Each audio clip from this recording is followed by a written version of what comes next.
Martial Master 5888. Mati karena aku, Qin Chen tercengang.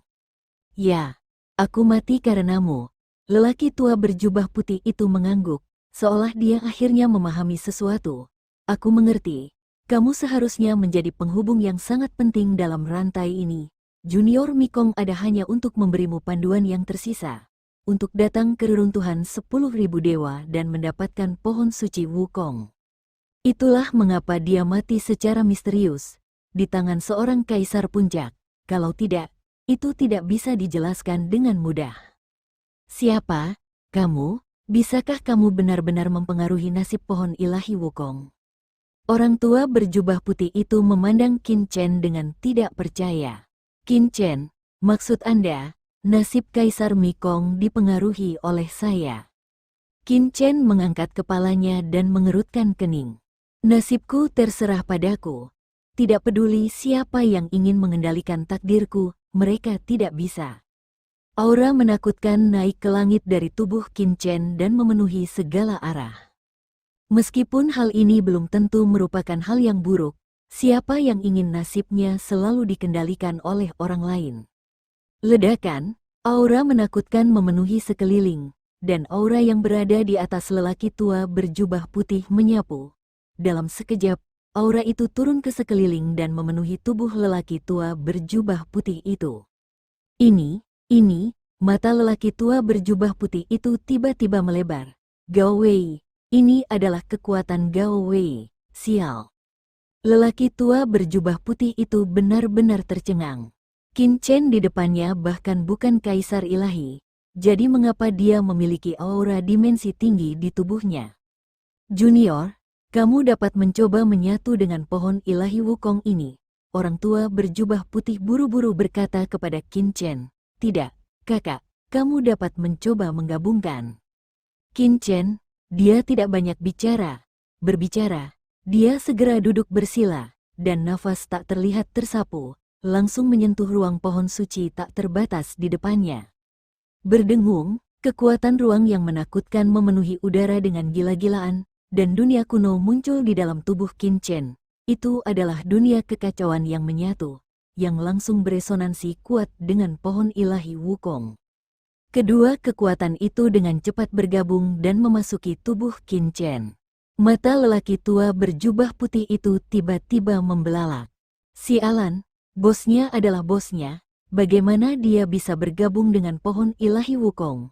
Orang tua berjubah putih itu tercengang, terutama ketika dia melihat dunia yang samar-samar menakutkan di dalam tubuh Qin Chen. Dia tertegun sejenak, sialan, apa ini? Dan ketika Qin Chen bergabung dengan pohon ilahi Wukong, dunia luar, di lembah tempat pohon ilahi Wukong berada, Molly dan Kabulu menunggu dengan tenang, sementara Meng Tianhui dan yang lainnya memandang dengan cemas ke pohon suci Wukong di depan mereka, dengan berbagai pemikiran melintas di hati mereka. Sejujurnya, saat ini, mereka ingin segera bergegas ke area di mana pohon ilahi Wukong berada.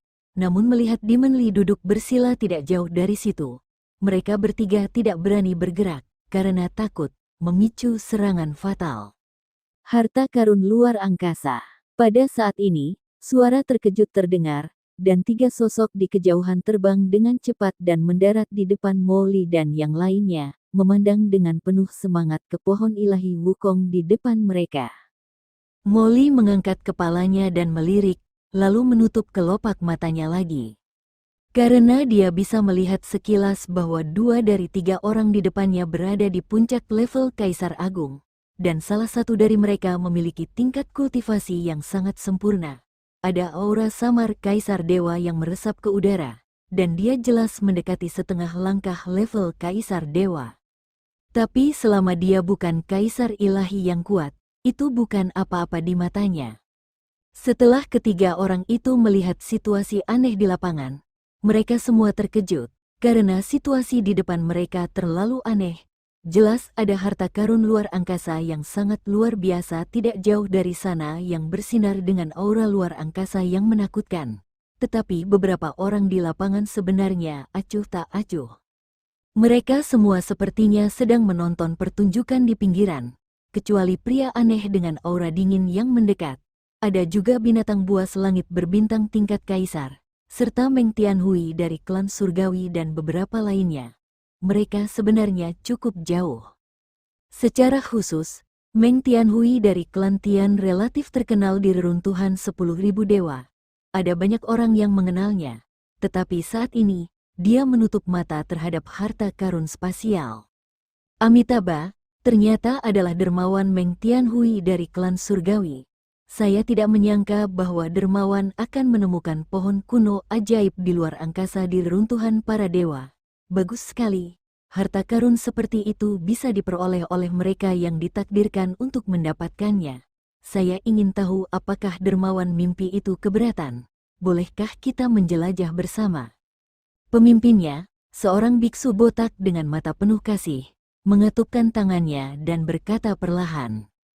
Biksu suci agung, melihat biksu ini, murid Meng Tianhui dan yang lainnya menyusut. Biksu suci agung adalah biksu suci terkenal di dunia Buddha Matahari Agung. Dikatakan bahwa budidayanya telah mencapai puncaknya, dan dia telah menyentuh ambang batas kaisar ilahi, setengah melangkah ke ranah kaisar dewa. Orang kuat seperti itu cukup terkenal di seluruh alam semesta. Ternyata itu adalah biksu suci agung. Meng Tianhui dan yang lainnya segera menyerahkan tangan mereka dengan hormat, tetapi ada sedikit cibiran di sudut mulut mereka. Begitu biksu suci agung itu muncul, dia berkata bahwa mereka ingin menjelajahi pohon kuno di luar angkasa bersama-sama. Jika pohon kuno di luar angkasa ini benar-benar ditemukan oleh mereka, mereka mungkin harus memberikan sepotong kue kepada biksu suci agung ini, tapi sekarang Meng Tianhui dan yang lainnya menonton dengan tenang.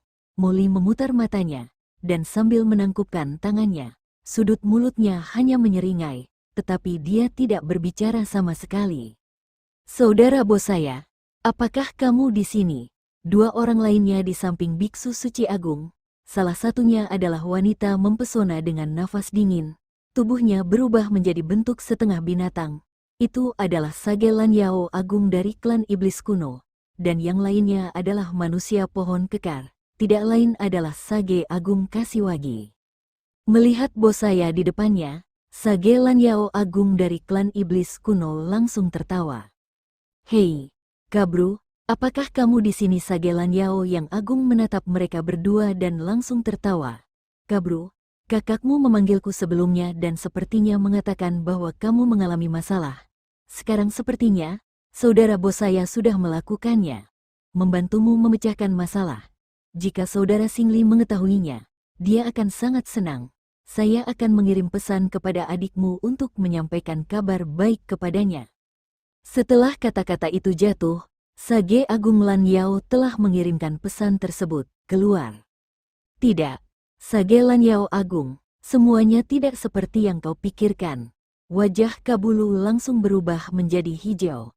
Saat dia diperbudak oleh Qin Chen, dia memang diam-diam mengirim pesan kepada adiknya untuk menyelamatkannya. Tapi kemudian dia menjadi benar-benar terkesan oleh Qin Chen. Tetapi beritanya telah menyebar dan dia tidak punya waktu untuk menariknya kembali. Sudah berakhir, sudah berakhir. Sekarang aku dalam masalah. Jika kamu memberitahu orang dewasa bahwa aku meminta bantuan sebelumnya, maka aku akan hancur. Hati Kabulu berputar-putar dengan cemas. Kabru, apa maksudmu? Keadaan tidak seperti yang kukira. Bukankah saudara bos saya yang menyelamatkanmu? Tanya Sage Agung Lanyao dengan ragu. Oke, apa yang kamu bicarakan? Pada saat ini, biksu suci agung tiba-tiba menyela beberapa orang. Dia tidak memiliki persahabatan dengan klan binatang buas langit berbintang, dan segera berkata kepada Meng Tianhui dan yang lainnya, Meng Donor, bos saya Donor, dermawan praseodymium raksasa. Karena mereka bertiga tiba sebelum kita dan menemukan pohon luar angkasa kuno di sini, dan tentu saja dua adik laki-laki di sini. Biksu suci agung itu dengan santai melirik ke arah Kabulu dan Molly, yang berada di sana, berdiri di samping. Dia tidak memperhatikan dua wajah asing ini. Dalam pikirannya, Molly dan Kabulu pasti mendengarkan Meng Tianhui dan menganggapnya sebagai pemimpin, jadi biksu suci agung hanya menatap Meng Tianhui dan berkata, berdasarkan siapa yang datang pertama, dilayani pertama, Mengdonor dan yang lainnya memang harus mendapatkan pohon kuno di ruang ini. Kebanyakan, tapi berdasarkan kekuatan omong-omong, saya harus mendapatkan sebagian besar, seperti yang dikatakan penuh kasih, jadi saya tidak ingin terlalu banyak pohon kuno ini di luar angkasa. Satu orang akan memiliki 50% darinya, dan semua orang akan berbagi sisanya. Kalian seharusnya tidak keberatan, kan? Kata biksu suci yang agung itu. Aura tajam Kaisar Dewa setengah langkah perlahan menghilang dari tubuhnya. Dari segi budidaya, dia memang yang terkuat di lapangan, namun dia tidak cukup kuat untuk menyapu semua orang di lapangan, apalagi dia harus memperhitungkan kekuatan orang lain di lapangan. Jadi ketika dia mengaku mengambil 50%, dia harus ikhlas sekali. Pada saat ini, dia hanya beruntung karena Meng Tianhui dan yang lainnya telah menemukan pohon luar angkasa kuno tepat setelah mereka menemukannya. Jika tidak, setelah pohon luar angkasa kuno itu terbelah, tidak akan mudah baginya untuk mengambil setengahnya membagikan. Dalam pandangan Biksu Suci Agung, jika dia mengatakan ini, Meng Tianhui dan yang lainnya mungkin akan membantahnya. Bagaimanapun juga, dia mengambil setengahnya, dan sisanya dibagi oleh orang lain, yang memang tidak cukup. Harga terendah di hati Biksu Suci Agung itu adalah 40%, jadi dia menawarkan tambahan 10% hanya untuk memberikan tawaran balasan kepada Meng Tianhui dan yang lainnya sehingga mereka dapat menyelamatkan mukanya. Tanpa diduga, setelah mendengar apa yang dia katakan, Meng Tianhui dan dua orang lainnya tidak hanya tidak membantah, tetapi juga memandang biksu suci yang baik dan agung dengan ekspresi aneh. Semuanya, ada apa? Biksu suci agung itu mengerutkan keningnya. Entah kenapa, dia selalu merasa suasana di lapangan itu aneh. Bukan apa-apa, Meng Tianhui tersenyum dan menggelengkan kepalanya. Hanya saja saya mendengar sebelumnya bahwa alam Buddha Matahari Agung Anda ditutup karena suatu alasan belum lama ini. Kenapa yang mulia? Hahaha, ternyata begitu. Karena ini, biksu suci yang agung akhirnya mengerti dari mana tatapan aneh di mata Meng Tianhui dan yang lainnya berasal, dan segera berkata sambil tersenyum, justru karena dunia Buddhis saya tertutup, jadi saya hanya bisa sampai pada hal ini, runtuhan para dewa. Ambillah kesempatan ini. Itu saja, Meng Tianhui mengangguk. Anda tidak mengetahui sesuatu.